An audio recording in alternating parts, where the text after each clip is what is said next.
Hello, everyone.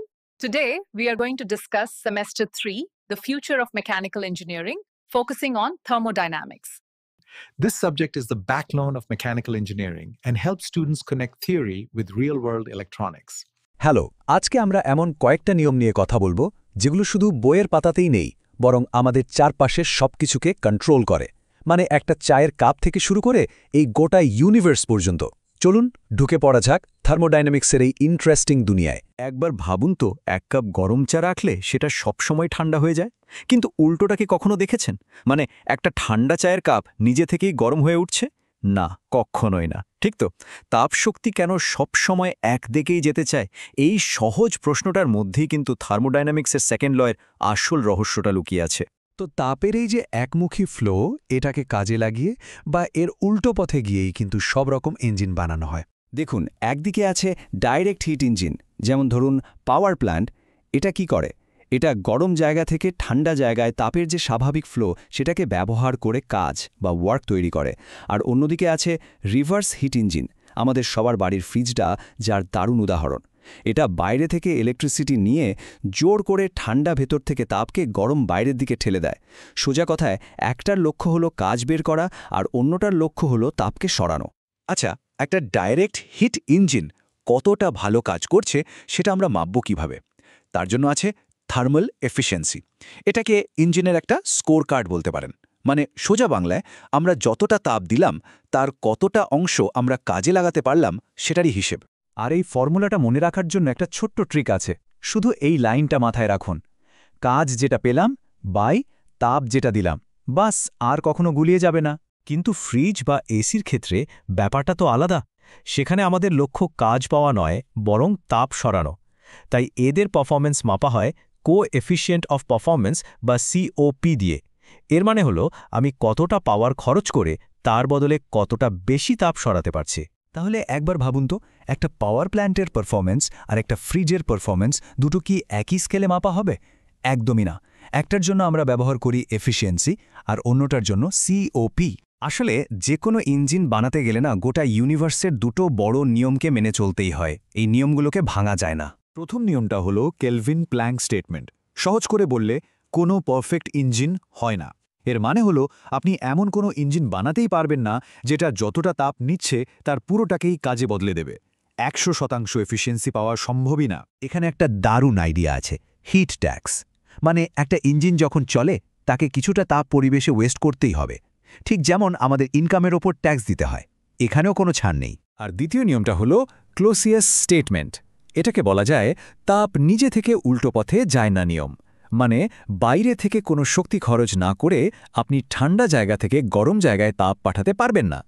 ঠিক এই কারণেই তো ফ্রিজকে চালাতে হলে প্লাগে লাগাতেই হয়। তাহলে প্রশ্নটা আবার আসছে, একটা রেফ্রিজারেটরকে কাজ করানোর জন্য বাইরে থেকে এনার্জি দিতেই হয় কেন? কারণটা হলো ক্লজিয়াসের নিয়ম। শক্তি খরচ না করলে তাপ নিজে থেকে উল্টো দিকে বইবে না। সিম্পল। বেশ, যদি নিয়মকানুন থাকে, একটা লিমিট থাকে, তাহলে সবথেকে সেরা মানে আইডিয়াল ইঞ্জিনটা কেমন হতে পারে? চলুন একটু কল্পনা করা যাক। এই আইডিয়াল ইঞ্জিনের যে ব্লুপ্রিন্ট, সেটাই হলো কার্নো সাইকেল। এটা থিওরিটিক্যালি 4টে স্টেপে কাজ করে। দুটো ধাপে টেম্পারেচার কনস্ট্যান্ট রেখে তাপ নেওয়া বা ছাড়া হয়, আর বাকি দুটো ধাপে কোনো তাপের আদান প্রদান ছাড়াই গ্যাসের এক্সপ্যানশন আর কম্প্রেশন হয়। বলতে পারেন এটাই হলো সব হিট ইঞ্জিনের জন্য একটা থিওরিটিক্যাল গোল্ড স্ট্যান্ডার্ড। আর এই কার্নো ইঞ্জিনের যে এফিসিয়েন্সি, সেটাই হলো দুটো নির্দিষ্ট তাপমাত্রার মধ্যে কাজ করা যে কোনো ইঞ্জিনের ম্যাক্সিমাম পসিবল এফিসিয়েন্সি। এটা হলো প্রকৃতির বেঁধে দেওয়া স্পিড লিমিট। এর থেকে বেশি এফিসিয়েন্সি পাওয়া ফিজিক্যালি সম্ভবই না। কিন্তু আসল সমস্যাটা হলো, কার্নো সাইকেল একটা থিওরিটিক্যাল, মানে একটা পারফেক্ট রিভার্সিবল প্রসেস। বাস্তবে তো আর এমনটা হয় না। আমাদের আসল দুনিয়ার সব প্রসেসই ফ্রিকশন থাকে, হিট লস হয়। এই জিনিসগুলোকেই আমরা বলি ইরিভার্সিবিলিটি। আর ঠিক এই কারণেই আইডিয়াল আর রিয়ালিটির মধ্যে একটা বড় গ্যাপ থেকে যায়। তাহলে এবার বলুন তো, কেন একটা আসল গাড়ির ইঞ্জিন কার্নো ইঞ্জিনের মতো এফিশিয়েন্ট হতে পারে না? উত্তরটা কিন্তু আমরা একটু আগেই আলোচনা করলাম, ওই যে ফ্রিকশন আর হিট লসের মতো রিয়েল লাইফের বাধাগুলো। কার্নো সাইকেল শুধু ইঞ্জিনের কথাই বলে না, এটা আমাদের টেম্পারেচারকে একদম অন্যভাবে, আরও গভীরভাবে বুঝতে সাহায্য করেছে। দেখুন, কার্নোর ফর্মুলাটা একটা দারুণ জিনিস দেখায়। একটা ইঞ্জিনের ম্যাক্সিমাম এফিসিয়েন্সি শুধুমাত্র সোর্স আর সিঙ্কের টেম্পারেচারের উপর নির্ভর করে। ইঞ্জিনের ভেতরে আপনি কি গ্যাস ব্যবহার করছেন বা কি লিকুইড ব্যবহার করছেন তার উপর নয়। এই আইডিয়াটাই কিন্তু টেম্পারেচারকে বোঝার একটা নতুন দরজা খুলে দিয়েছিল। এই ফর্মুলা থেকেই তো অ্যাবসলিউট জিরোর কনসেপ্টটা আসে, মানে 0 কেলভিন। এটা হলো সেই থিওরিটিক্যাল টেম্পারেচার যেখানে কার্নো ইঞ্জিনের এফিসিয়েন্সি হয়ে যাবে 100%।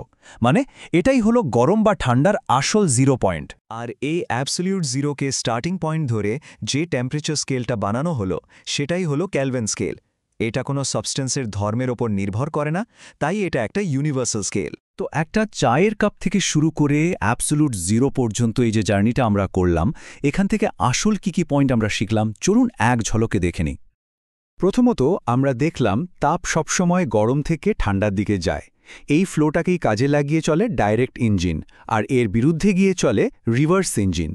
আমরা ইউনিভার্সে দুটো বড় নিয়ম জানলাম। এক, কোনো ইঞ্জিনই 100% পারফেক্ট হতে পারে না, আর 2, তাপ নিজে থেকেও উল্টো পথে যায় না। আমরা দেখলাম কার্নো সাইকেল হলো একটা আইডিয়াল বেঞ্চমার্ক, কিন্তু ফ্রিকশন আর হিট লসের কারণে আসল ইঞ্জিনগুলো কখনোই সেই লেভেলে পৌঁছতে পারে না। শেষ করার আগে একটা প্রশ্ন ভাবুন, থার্মোডাইনামিক্সের এই নিয়মগুলো যদি আজকের ইঞ্জিনকে একটা সীমার মধ্যে বেঁধে রাখে, তাহলে ভবিষ্যতের কোয়ান্টাম কম্পিউটার বা ফিউশন রিঅ্যাক্টর বানাতে এগুলো আমাদের কিভাবে সাহায্য করবে? উত্তরটা হলো, কোনো সিস্টেমের লিমিটেশনগুলো জানাটাই ইনোভেশনের প্রথম ধাপ। প্রকৃতির নিয়মকে আমরা ভাঙতে পারি না, কিন্তু এই নিয়মগুলোকে ভালোভাবে বুঝেই আমরা এমন টেকনোলজি তৈরি করতে পারি যা আজকের দিনে দাঁড়িয়ে ভাবাও কঠিন। এই ফান্ডামেন্টাল নলেজটাই কিন্তু ভবিষ্যতের ইঞ্জিনিয়ারিংয়ের আসল চাবিকাঠি।